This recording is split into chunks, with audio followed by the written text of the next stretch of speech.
శ్రీదేవి భాగవతము. సూతుడు సౌనకాది మహాములకు దేవీ భాగవతాన్ని ఇలా వివరిస్తున్నాడు. వ్యాసుడు జనమేజయుడికి ఇలా చెప్తున్నాడు. జంబూద్వీపే భరతవర్షే. జంబూద్వీపే పరిమాణం 1,00,000 యోజనాలు. అందులో వేల వేల యోజనాల పరిమాణంలో ఇలావృతం. రమ్యకం హిరణ్మయం. గురు హరి కింపురుష భారత కేతుమాల. భద్రాస అనే 9 వర్షాలున్నాయి. అన్నిటికీ నడిబొడ్డులో ఉంది. ఇలా వృతవర్షం. అక్కడే మేరుపర్వతం ఉంది. 1,00,000 యోజనాల ఎత్తైన బంగారు కొండ మేరుపర్వతం. ఏమి వర్ణించమంటావు? జంబూద్వీప సౌందర్యాన్ని. అక్కడ మంద పర్వతం మీద మామిడి చెట్టు ఉంది. త్రికూట పర్వతమంత ఫలాలు కాస్తుంది. పండి రాలిపోతూనే ఆ ఫలాలు పగిలి రసాన్ని స్రవిస్తాయి. ఆ రసం నుంచి ఆవిర్భవించిన నది పేరే అరుణోదయ. ఆ మందరం మీదే ఉంటుంది భగవతి. జంబూ ద్వీపంలోని 9 వర్షాలలోనూ దేవినే ఆరాధిస్తారు. విడివిడిగా ఇలా వృతంలో ఆదిదేవుడు రుద్రరూపంలో ఉండి సంకర్షణుణ్ణి స్తుతిస్తూ ఉంటాడు. భద్రాస వర్షంలో ధర్మపుత్రుడు భద్రశ్రవుడు వాయుగ్రీవుని స్తోత్రం చేస్తూ ఉంటారు. హరివర్షంలో నృసింహస్వామి, కోమమాల వర్షంలో కామదేవుడు, రమ్యక వర్షంలో మత్స్యావతారుడు స్తోత్రపాత్రులై ఉన్నారు. హిరణ్మయ వర్షంలో కూర్మావతారుడు శ్రీరాముడు సుతులను అందుకుంటూ ఉంటారు. నాయనా, ఇది భారతవర్షం. ఇక్కడ శ్రీమన్నారాయణుడైనా నన్నే పూజించి స్తోత్రం చేస్తూ ఉంటారు. ఈ భరతవర్షంలో మలయం, మంగ, ప్రస్థం, మైనాకం, త్రికూటం, వృషభం, కుటకం, కోళ్ళసహ్యం, దేవగిరి, ఋష్యమూకం, శ్రీశైలం, వెంకటగిరి, మహేంద్రం, వారిదారం, వింధ్యం, ముక్తిమంతం, వృక్షం, పార్యాత్రం, ద్రోణం, చిత్రకూటం, గోవర్ధనం, రైవతకం, కుకుబం, నీలం, గౌరముఖం, ఇంద్రకీలం, కామగిరి అనేవి ప్రసిద్ధమైన పర్వతాలు. ఆ ప్రసిద్ధాలు ఇంకా అనేకమున్నాయి. ఈ పర్వతాలలో పుట్టి సర్వపాపనాశికాలైన నదులు ఉన్నాయి. తామ్రవర్ణి, చంద్రవంశ, కృతమూల, పటోదక, వైహాయసి, కావేరి, వేణ, వయస్విని, తుంగభద్ర, కృష్ణవేణి, సర్కారవర్తకి, గోదావరి, భీమరది, నిర్వింధ్య, వయోష్టిక, తాపీరేవ, సురస, నర్మదా, సరస్వతి, చర్మన్వతి, సింధు, అంతాసోన, ఋషికుల్య, త్రిసామ, మేహానది, దేవన్భృతి, కౌశికి, యమున, మందాకిని, దృషద్వతి, గోమతి, నరయో, రోదవతి, సప్తవతి, సుషేమ, సదృష. ఈ విధంగా ఎన్నో నదీనదాలు ఉన్నాయి. ఇక్కడి భారతవర్షీయులు వర్ణాశ్రమ ధర్మాన్ని అనుసరిస్తూ మోక్షం పొందుతారు.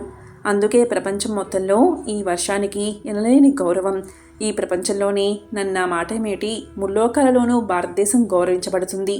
ఈ ఒక్క దేశంలోనే తమ తమ యజ్ఞభాగాలు అందుకోవడానికి దేవతలు స్వయంగా వస్తారు. ఇలా జంబూద్వీపంలో ప్రధానమైన 9 వర్షాలే కాక స్వర్గప్రస్థం, చంద్రశుక్రం, అవర్తకం, రమణకం, మందరం, పాంచజన్యం, సింహలం అనే మరో 8 ఉపద్వీపాలు ఉన్నాయి. అవన్నీ సగరుడు కుమారులు ద్వీపాన్ని వెతికేటప్పుడు ఏర్పరిచినవి. జంబూద్వీపంలాగా ఇంకా అనేక ద్వీపాలు కూడా వైభవపేతంగా ప్రవలిల్లుతున్నాయి. మొత్తం మీద ఈ భూగోళం 50 కోట్ల యోజనాలు వ్యాపించి ఉందని శాస్త్రవేత్తలు అంచనా వేశారు. దేవోత్తముడైన సూర్యుడు 50 లక్షల యోజనాలు భూమి చుట్టూ ప్రతిరోజు తిరుగుతూనే ఉంటాడు. క్షణానికి 2,000 యోజనాలు ప్రయాణిస్తాడు. సూర్యాసన విస్తీర్ణం 9 లక్షల యోజనాలు. స్వర్గ మధ్యలోకాల నడుమ ఉంటే భూలోకానికి ద్యులోకానికి మధ్యది అంతరిక్షం. అక్కడే ఉంటాడు సూర్యుడు.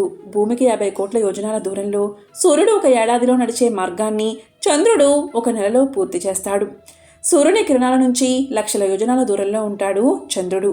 చంద్రుడి పైన 3 లక్షల యోజనాల దూరంలో నక్షత్ర మండలం ఉంది. ఆ తారామండలానికి 2 లక్షల యోజనాల దూరంలో శుక్రుడు ఉంటాడు. అతనికి 2 లక్షల యోజనాల దూరంలో బుధుడు. అతనికి 1,00,000 యోజనాల దూరాన కుజుడు. ఆయనకి 2 లక్షల యోజనాల బృహస్పతి ఉంటారు. బృహస్పతి నుంచి 2 లక్షల యోజనాల ఎడల్లో శనైశ్వరుడు ఉంటాడు. ఆ శని నుంచి 14 లక్షల యోజనాల దూరాన సప్తర్షి మండలం ఉంది. లోక కళ్యాణార్థం విష్ణుపదమైన ధ్రువమండలానికి ప్రదక్షిణ చేస్తూ ఉంటారు సప్తర్షులు. ఆ సప్తర్షి మండలానికి 13 లక్షల యోజనాల పైన ధ్రువలోకముంది. అక్కడ ఉంటాడు ధ్రువుడు. గృహ నక్షత్రాలకు ఆధారభూతుడును ధ్రువుణ్ణి ఆశ్రయించుకుని గృహ నక్షత్రాదులన్నీ వాయు ప్రేరణతో ఆ కల్పాంతం అలాగే తిరుగుతూ ఉంటాయి. ఈ జ్యోతి చక్రాన్ని సింసుమారం అంటారు. అదంతా ఊర్ధ్వం. ఇక దిగుకు చూస్తే సూర్యుడికి 10,000 యోజనాల కింద రాహుమండలం ఉంది. ఈ రాహుమండల విస్తీర్ణం 13,000 యోజనాలు. సూర్యుడికి 10, చంద్రుడికి 12,000 యోజనాల దూరంలో ఉన్నాడితడు. రాహుమండలం కింద సిద్ధులు, చారణులు, విద్యాధరులు, పుణ్యలోకాలు ఉన్నాయి. వాటి విస్తీర్ణం 10,000 యోజనాలు. ఆ లోకాల కింద యక్ష, భూత, ప్రేత, పిశాచాలు, ఉత్తమ విహార ప్రదేశాలు ఉన్నాయి. వాటి కింది గాలి, మేఘాలు ఉన్నంత వరకు అంతరిక్షం ఉంటుంది.